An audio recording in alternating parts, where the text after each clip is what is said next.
Hey guys, this review is basically to emphasize the dangers and the just the common knowledge of when you're doing these YouTube type upgrades to your mini bikes and the caution that needs to be used and taken while doing them.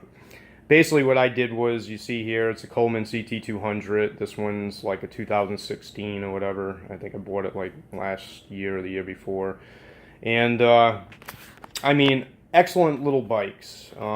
Yeah, I know there's a comfort issue with a lot of them and stuff. People say they're not comfortable or whatever, but it's a mini bike. Ultimately, rigid frame, no shocks on them, so, I mean, it is what it is. So, I bought this for my girlfriend's daughter, and, you know, of course, being a guy, we like to, we watch the little videos on how to make them quicker and stuff, and we do what we do just because, once again, we're guys and we like to do that stuff. But what I want to do is send a shout out, Burning Rubber Garage, thank you, because you had the most detailed, and it made it very easy for me to do the governor removal that I did on this bike. Driving it before the governor was removed on it, it was very choppy, and you know, basically when you're riding it, it just felt terrible, you know, because you kind of had to keep letting off, or it felt like you let off on the throttle, then you let on, let off, let on. So you had that whole scenario going on, which, you know, it took the fun out of the ride. It definitely wasn't smooth. So the way now that it's working, it's very smooth. It's running right now. I still, basically what I did was the same thing. I eventually seen part 2 to the Burning Rubber Garage, which is basically why I'm making this video, because I did the same thing with the spring. I put the spring to the bolt like he said, basically, and I ironed out the issue that I had temporarily. Like I said, I don't think I'd particularly care for how that's so close to the pull throttle right now, but in the same notion, it's working for now, so I'll leave it alone at this point. But back here is, you know, and I mean, if you watch his part 2, you'll see the same thing. This is the linkage for your, I would say, the butterfly.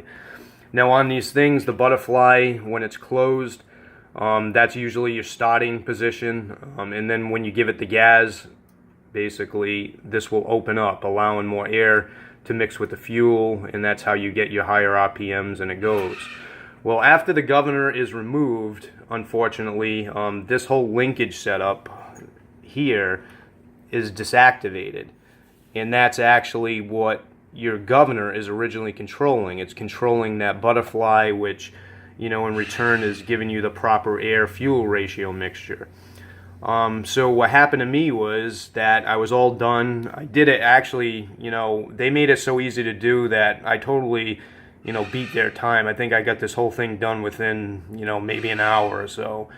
That's ripping apart the motor, taking everything apart, putting it back together again, and then, you know, I went out and I put, I think I got like a synthetic motor oil that I ended up using in it, just for, you know, to help with the longevity of the oil life and stuff in the motor.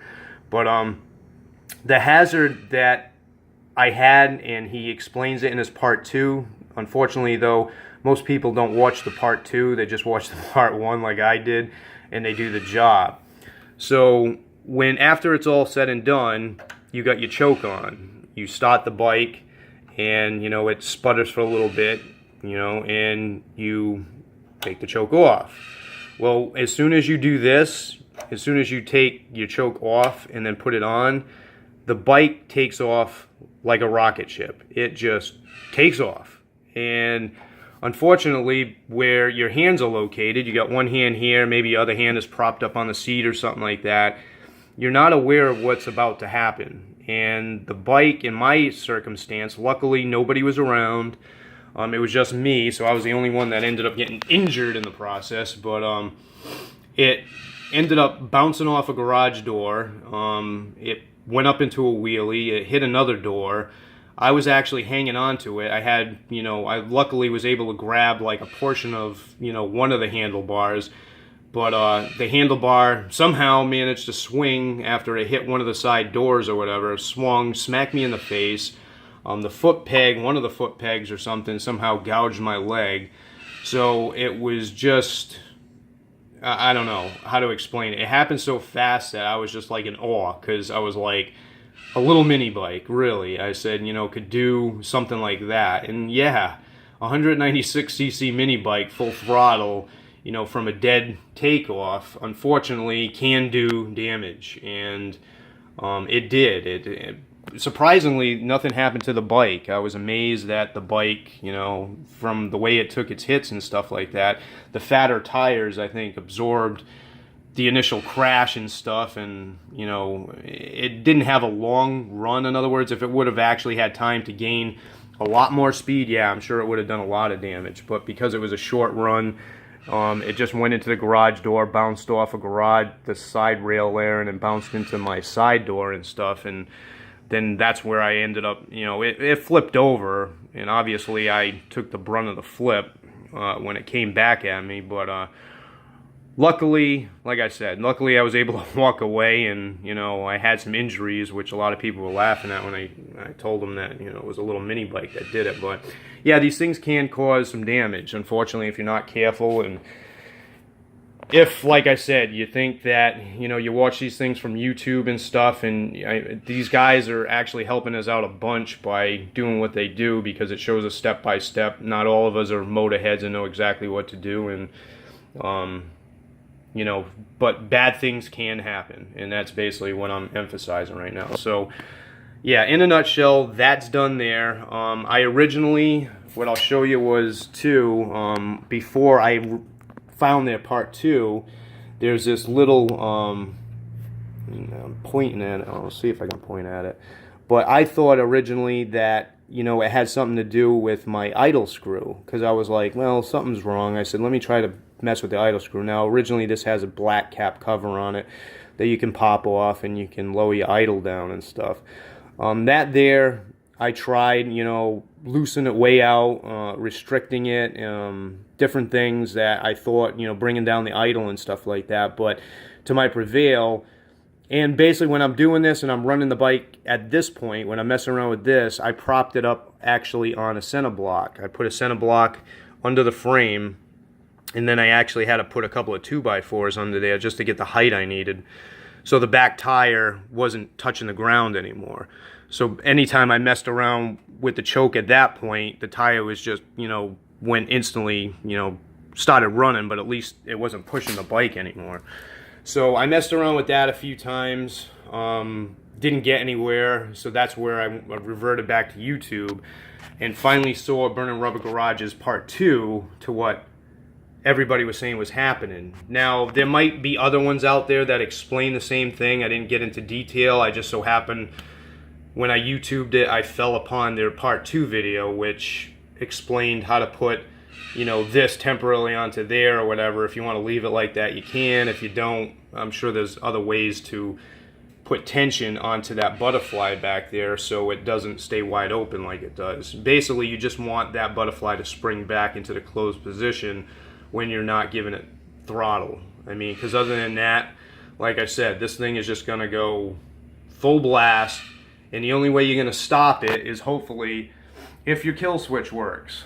And this one obviously does, but I mean, if for some reason, if somebody freaks out and forgets about that, I mean, and this happens, they could just go full throttle and not be able to stop this thing. Because I'm not too sure. I mean, maybe the brakes work.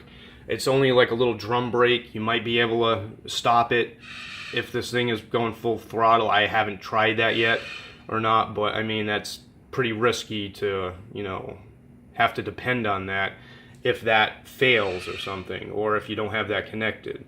So yes, granted, this all works, and when I took it out now, I think my top speed is 29 miles per hour, and that was steady. I mean, I got on it, got off it, got on it, got off it, meaning, you know, with the throttle, get on, get off. And there's no really hills around my area. I live in Florida, so with that being said, I mean, it's pretty flat around here, but consecutively hit 29 miles per hour with it the way it is. I don't have anything. I don't have no TAV2 torque converter on it or any type of torque converter. It's got the normal centrifugal clutch that came with the bike, and it's got the same, I want to say it's like a 52 sprocket on the back. I'm assuming it's 52. I never counted it, but I'm pretty sure that's what they said they came stock with. So with that said, I mean, 29 miles per hour.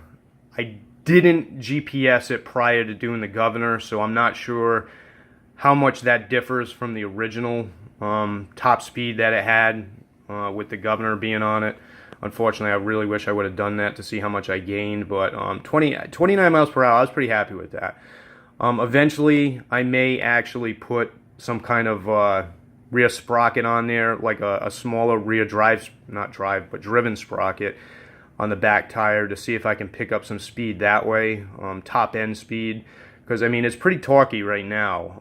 I figure if I go maybe with a 48 tooth or something like that, because I heard that the sprockets ain't easy to come by for this. I believe it's like a 420 chain or something that's on this thing right now, with the hole patterns that I need. But with that being said, I'm happy with the way it's running right now. I mean, basically I might have to tinker a little bit more around with adjusting the idle screw again, because I notice it doesn't pull start as easy as it used to do with the governor being connected. I have to pull it a few times and stuff to start it now, whereas it used to be like first pull and it would start up. Now I got to pull it like, you know, maybe 3 or 4 times and mess around a little bit with the choke, and then putting the choke on, taking it off before it actually starts running. So yeah, that there is a little bit, whatever, but you know, to get what I got for the riding on it now, it was definitely worth, you know, having to pull it a couple more times. And I don't know, like I said, it might be just because I messed around with that idle screw that it's doing that. But a way smoother on a ride. It's more like actually like a dirt bike or a motorcycle now versus, you know, having to worry about that governor stopping you. And I mean, you really feel it on these things when you're riding them with that governor connected and stuff like that.